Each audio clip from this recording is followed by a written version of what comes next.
Instagram पर reach तो छोड़िए, फॉलोवर्स बीजेपी से कहीं ज्यादा किसके, कांग्रेस के हैं। किसकी रील्स ज्यादा वायरल होती है? राहुल गांधी की होती है। यूट्यूब से लेकर इंस्टाग्राम तक राहुल गांधी की रीच और लाइक नरेंद्र मोदी से तिगुनी। अरे गाली वाली भाई, 3 गुना क्या 30 गुना होगा। इंस्टाग्राम फॉलोअर से अगर सरकार बनाई जाती या फिर गिराई जाती तो अपनी मियां खलीफा भी किसी छोटे मोटे राज्य की मुख्यमंत्री होती, और सनी लियोनी वो तो देश की प्रधानमंत्री होती, क्योंकि फॉलोअर्स में तो वो पप्पू से काफी आगे है और रीच में भी। बस हवा निकल गई। राशन तो मिला। फ्री मिला कि पैसा देना पड़ा? नहीं, अभी तो फ्री है। ये काम कैसा लग रहा है सरकार? अच्छा लग रहा है, दे रहा तो लिया जा रहा है। हाँ, लिया जा रहा, दिया जा रहा तो लिया जा रहा। लेकिन रुकिए जरा, ऐसी जो नस्लें हैं, जो प्रजातियां हैं भारत में, जिनको मिलने के बाद भी कुछ ना दिखाई देता, क्योंकि उनको सिखाया जाता कि बुराई तो करना है, अगर घर में रहना है तो बुराई करना ही पड़ेगा। दोस्तों, हमारा भी फर्ज बनता है ऐसी नस्लों को, ऐसी प्रजातियों को पीछे से मारने का। अलग ही लेवल का बंदा था।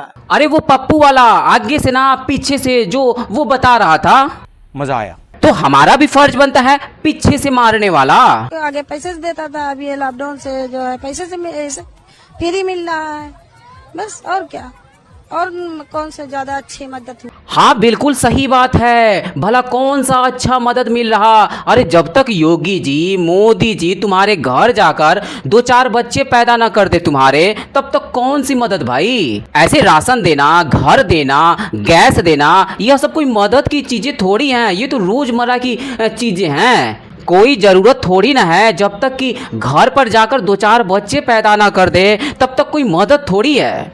बड़ा हरामी हो बेटा। वैसे मोहतरमा, तू बच्चा कितना पैदा करना चाहती? मैं 2 बच्चे, क्या फायदा?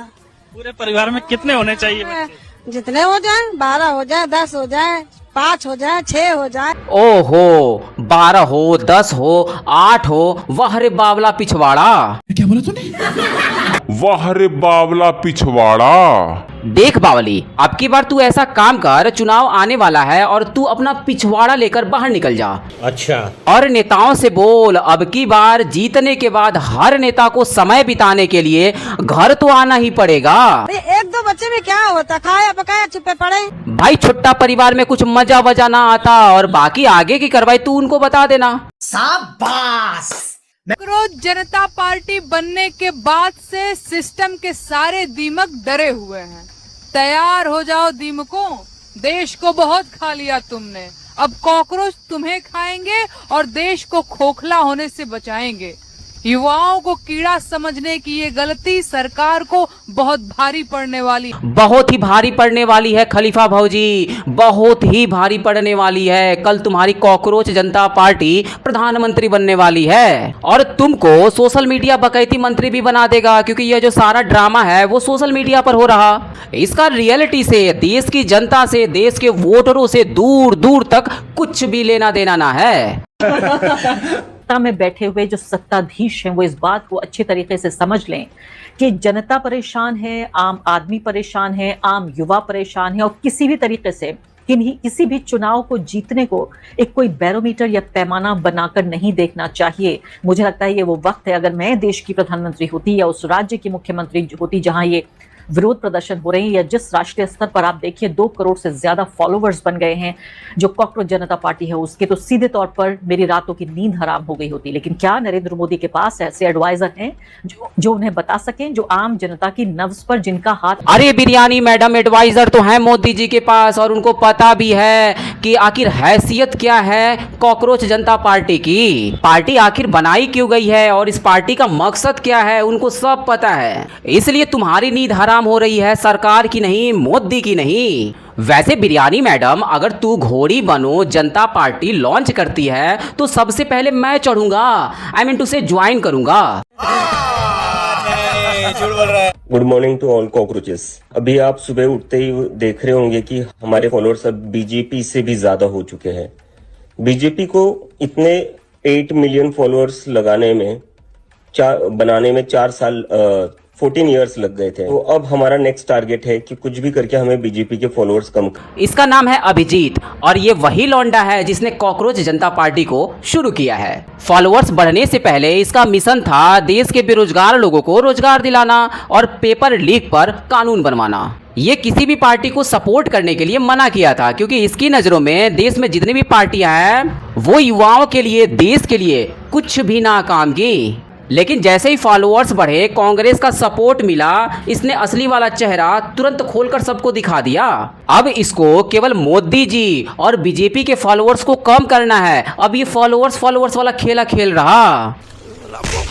ये अपना असली वाला रूप लोगों के सामने ला दिया, वो दोगलापन वाला। ये लौंडा पहले आम आदमी पार्टी के लिए, मनीष सिसोदिया के लिए काम करता था, लेकिन सिसोदिया तो जेल गया। आम आदमी पार्टी का दिल्ली में पोपट बन गया और ये सीधा निकल गया अमेरिका, मतलब इसको भेज दिया गया। एक नए वाले मिशन के लिए पढ़ाई के नाम पर तुम वहां जाओ और कुछ नया करो।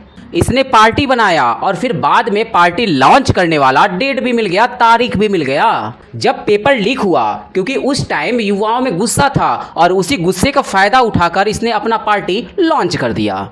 कॉकरोच जनता पार्टी और लोगों को पसंद भी आया, लेकिन जब ये धीरे धीरे लोगों के सामने आया, इसके कुछ क्लिप्स आए, इसके सीए वाले प्रोटेस्ट क्लिप आया, तब युवाओं को पता लग गया, जेन जी को पता लग गया कि ये तो किसी के द्वारा फंडेड है।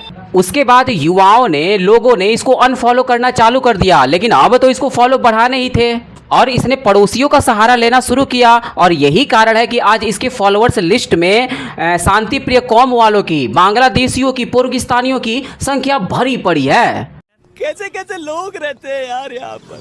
अगर नेपाल का और बांग्लादेश का जेंजी सड़कों पे उतर के अपने देश की सरकारों को बदल सकता है, तो हमारे देश का जेंजी पेपर लीक करने वाले मंत्रियों को जेल नहीं भेज सकता है। मुझे अपने देश के जेंजी पे पूरा भरोसा है। ये देश आपका है। इस देश के नेताओं को इस देश में कोई इंटरेस्ट नहीं। यही कारण है कि तुमको दिल्ली की जनता ने लात मारकर भगाया था, क्योंकि तुमको दिल्ली के विकास में कुछ भी रुचि ना था। ये घुंघरू सेठ पूरा प्लान सेट किया हुआ था कि पेपर लीक के नाम पर लोगों को भड़काया जाए, देश के युवाओं को भड़काया जाए, और पेपर लीक करवाने में भी इन्हीं जैसे लोगों का हाथ पैर होता है। अरे भाई क्या बताऊं मैं। देश का वो हाल हो जाए, भारत का वो हाल हो जाए जैसे बांग्लादेश में हुआ था, श्रीलंका में हुआ था, नेपाल में हुआ था। लेकिन इन दोनों ने जैसे ही अपना असली वाला, दोगलापन वाला चेहरा सामने लाया, इस कॉकरोच जनता पार्टी के नाम पर खुलकर एक्सपोज हो गए। लेकिन ये अंदर ही अंदर कांड कर रहे होते तो आज बहुत कुछ कर गए होते। तो साला बहुत नीच आदमी रहे। देश की जनता भड़क सकती थी, देश के युवा भड़क सकते थे, लेकिन जब ये सामने आ गए तो अपने ही पैरों पर कुल्हाड़ी मार ली। ये कॉकरोच जनता पार्टी वालों ने धमाल मचा रखा है, छाए हुए। कॉकरोच के सिंबल के पीछे इस देश के नौजवान हैं। हम भी सारे कॉकरोच ही हैं, और कॉकरोच आसानी से मरता नहीं है, आपको पता है।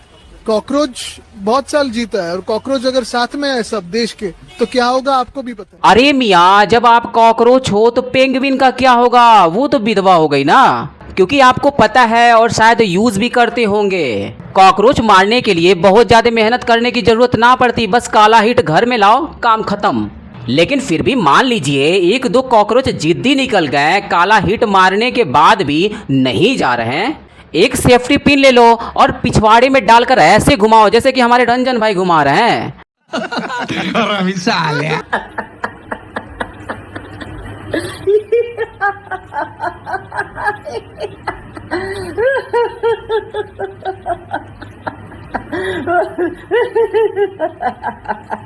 क्यों घुसा डाला ना?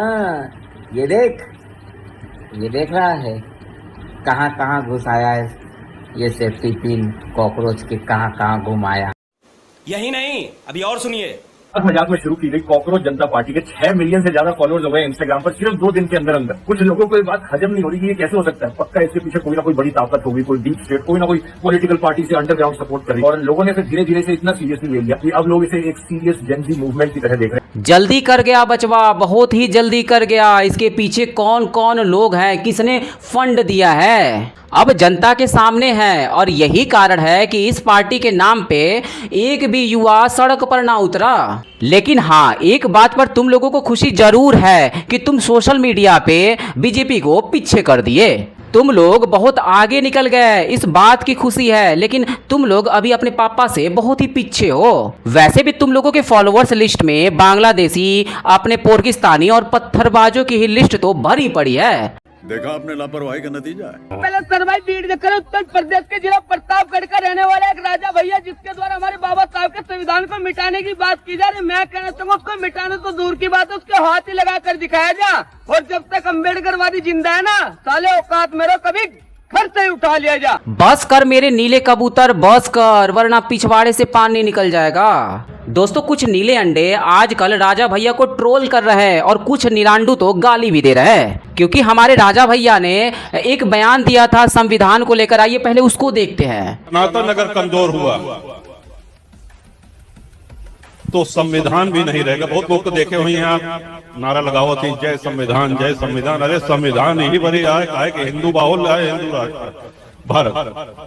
जिस दिन भारत हिंदू बाहुल्य नहीं रह जाएगा, उस दिन संविधान को फाड़ के कहां फेंक देंगे, ये हम भी जानते हैं, आप भी जानते हैं। आज जिस रूप में भारत है वो इसी की वजह से है, क्योंकि ये हिंदू बाहुल्य। और भारत को मिटाने के लिए आज से नहीं, सैकड़ों वर्षों से, शताब्दियों से, सहस्राब्दियों से प्रयास हो रहे हैं। इस बयान में राजा भैया ने ऐसा बोला है कि अगर सनातन खत्म हो जाएगा तो संविधान भी खत्म हो जाएगा। संविधान को वो लोग फाड़ कर फेंक देंगे, लेकिन इन नीले कबूतरों को कुछ भी समझ ना आया। ये समझ बैठे कि राजा भैया संविधान फाड़ने की बात कर रहे हैं, लेकिन असल में वो किन लोगों के लिए कर रहे हैं इन सबको ना पता। मुसलमान को गलत कौन दिखाएगा? जबान खींच लेंगे। अच्छा, हाँ, जबान खींच लो। हाँ, खींच लेंगे। तमाम ऐसी वीडियो आती रहती हैं और समय समय पर मैं दिखाता भी रहता हूँ। जो रहते तो भारत में जरूर हैं, लेकिन उनको देश से, ना तो देश के संविधान से कुछ भी लेना देना नहीं है। वो लोग देश के संविधान को बिल्कुल भी नहीं मानते, और जब सनातन ही नहीं रहेगा तो वो फाड़ कर फेंक देंगे। लेकिन कुछ नीले कबूतरों को ऐसा लगा कि राजा भैया ऐसा बयान दे रहे हैं कि हम संविधान को फाड़ कर फेंक देंगे, जिसके बाद कुछ नीले कबूतरों ने, कुछ नीले अंडों ने गाली दिया और बाद में समझ भी गए कि आखिर राजा भैया कौन है। सॉरी राजा भैया, दिल से सॉरी। मैंने आपका पूरा वीडियो देखा नहीं था, मैंने आपके ऊपर रोस्ट वीडियो बना दिया, इसके लिए दिल से सॉरी। आप सभी फैन को भी दिल से सॉरी। हर हर महादेव, जय श्री राम। बस भैया जी, मेरी वीडियो भैया आप फॉलो करो या मत करो भैया, लेकिन वीडियो को मेरी शेयर करना भैया जी। एक राजा भैया के नाम पे मैं वीडियो बनाया था भैया, उसमें थोड़ा मैंने गाली दे रखी है, और भैया आगे से ऐसा भविष्य में कभी नहीं होगा भैया। हाथ जोड़कर मैं माफ़ी मांगता हूँ, कभी भविष्य में ऐसा नहीं करूँगा भैया। कान पकड़ता हूँ और भैया माफ़ी मांगता हूँ भैया। कान भी पकड़ता भैया, माफ़ी मांगता भैया, कभी ऐसी गलती नहीं करूँगा भैया। जो गलती मेरे से हुई है भैया, मुझे माफ़ कर दो। और कुछ भैया बजरंग दल के लोग हैं और करनी सना के लोग भैया, मुझे धमकी दी जा रही भैया बार बार भैया। मेरी वीडियो खूब चल रही भैया जी, आगे से कभी गलती नहीं होगी ऐसी भैया, मुझे माफ़ करना भैया, सॉरी भैया। जी भैया जी, बिल्कुल वो माफ कर ही देंगे। हवा निकल गई। दोस्तों, ऐसे तमाम नीले अंडे हैं जो बाहर आए, सामने आए, पहले गाली दिए, फिर बाद में माफी वाला खेला शुरू कर दिए। भैया जी, पिछले 3000 सालों से हम लोगों ने पानी वानी तक ना पिया, आज थोड़ा पौवा मार लिया इसलिए मुंह से गाली निकल गया।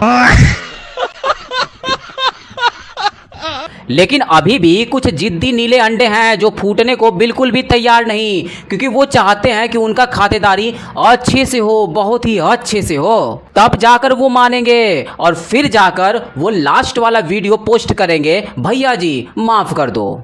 गजब बेइज्जती है। वैसे हमारे राजा भैया ने कुछ संदेश भी दिया है, आइए मिलकर सुनते हैं। अभी कलीम भाई ने भी शेर में कहा कि साहब जो क्या शेर ने शिकार करना छोड़ दिया, तो कुत्ते। कलीम भाई बड़े आदर के साथ आपका एहतराम करते हुए ये कहना चाह रहे हैं कि शेर कभी शिकार करना छोड़ता नहीं। और दूसरी बात ये भी है कि शेर कभी कुत्ते का शिकार नहीं करता। क्या बात है सर, क्या बात है सर। क्या बात, ये बात है। लेकिन अभी भी कुछ ऐसे नीले अंडे हैं जो आज भी पानी की जगह पौवा पीते हैं, क्योंकि ठाकुर साहब ने मना किया है। कुछ नीले अंडे हैं जो अपने दिमाग का इस्तेमाल नहीं करते बल्कि पड़ोसी के दिमाग से चलते हैं। पड़ोसी इनको तेल दे देता है और ये जाकर अपनी अम्मी जान को दे देते, लो यूज करो। कैसा तेल है, आखिर यूज कहाँ करना है, ये अपने दिमाग का इस्तेमाल बिल्कुल भी ना करते। दोस्तों तो कैसी लगी आज की वीडियो और आप हमारे चैनल पर कहां से जुड़े हैं, हमें कमेंट बॉक्स में रिप्लाई करना बिल्कुल भी ना भूले। वीडियो अंत तक देखा तो उम्मीद करता हूं कि पसंद तो जरूर आई होगी, इसलिए लाइक करें और अपने दोस्तों के साथ शेयर करना बिल्कुल भी ना भूले। तो मिलते हैं आने वाले नए वीडियो के साथ, तब तक के लिए जय हिंद, जय भारत, वंदे मातरम।